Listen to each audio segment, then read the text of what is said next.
I have another guest, English speaker, and welcome to the show to Bruce Adolphe. Welcome, Bruce. Thank you.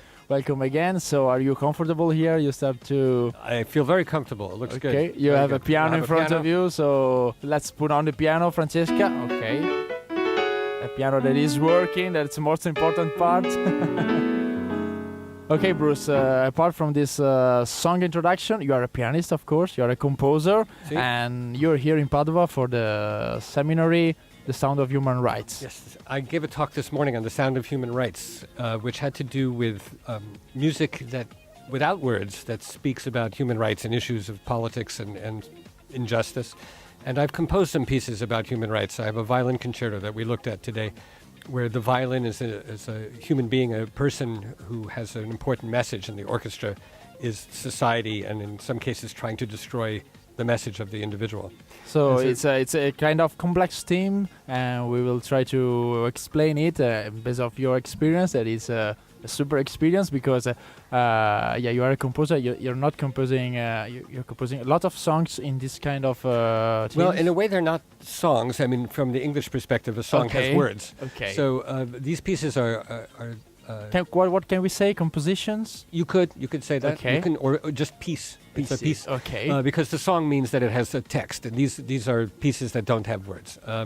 I mean, I do also write songs and operas and all kinds of things that have poetry, but this was about music that speaks about human rights and social issues without actually using any words. Okay, we are also trying to convert you to some kind of popular music we play here in RadioBue.it. I hear plenty of popular music all the time. Yeah, absolutely. Yeah. And you're also part of the Musicians for Human Rights. That's a big organization. Yes. Created by an Italian, of course. Yeah, Alessio Allegrini. Okay. And other people.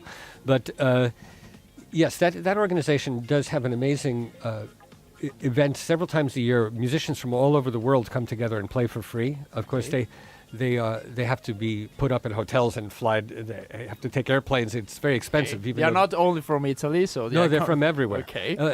Many of them are from Rome, and also they play in La Scala. But you also have the Berlin Philharmonic and the London Symphony and orchestras. The best from many of the places in the world, and they come together and rehearse with Alessio Allegrini.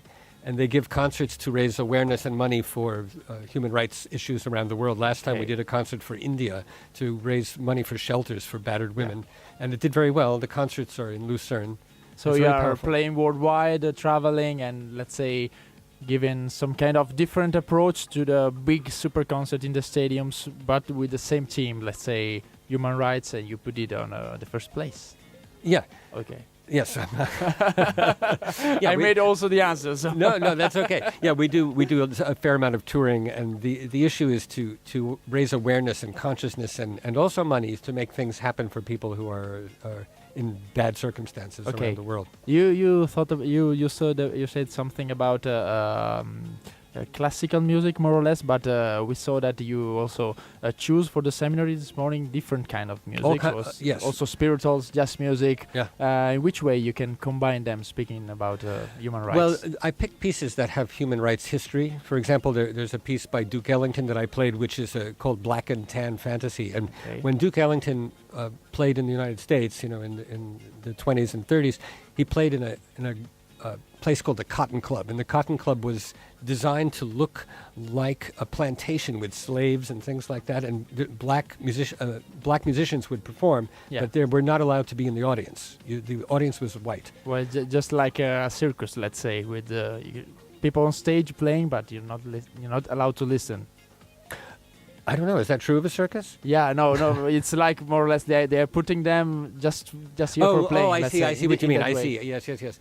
That's true. But there were also clubs at the time called Black and Tan clubs, where black and white people could come and mix together. So he wrote a piece about that, which you can feel the energy of it, and it's got a sarcastic quality to it. So I played that piece along with.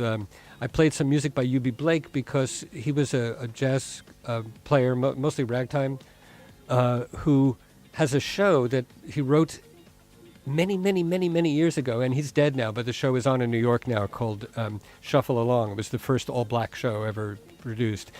And he was the children of slaves. Both of his parents were slaves. So do you think that nowadays, in 2016, there is still important to play this kind of songs, or they are like of okay, we're done with this team, we have to focus on other things? I think that would be a big mistake to get rid of everything that is not happening right at this moment. That would be, can you imagine? What if you had to eat food that was never cooked before, and no traditional cuisine, no nothing? Here in Italy will be also a yeah, great yeah, mistake. I know. But also, you here in Padova, it's funny that you should ask me this, because I live in a city where everything's new.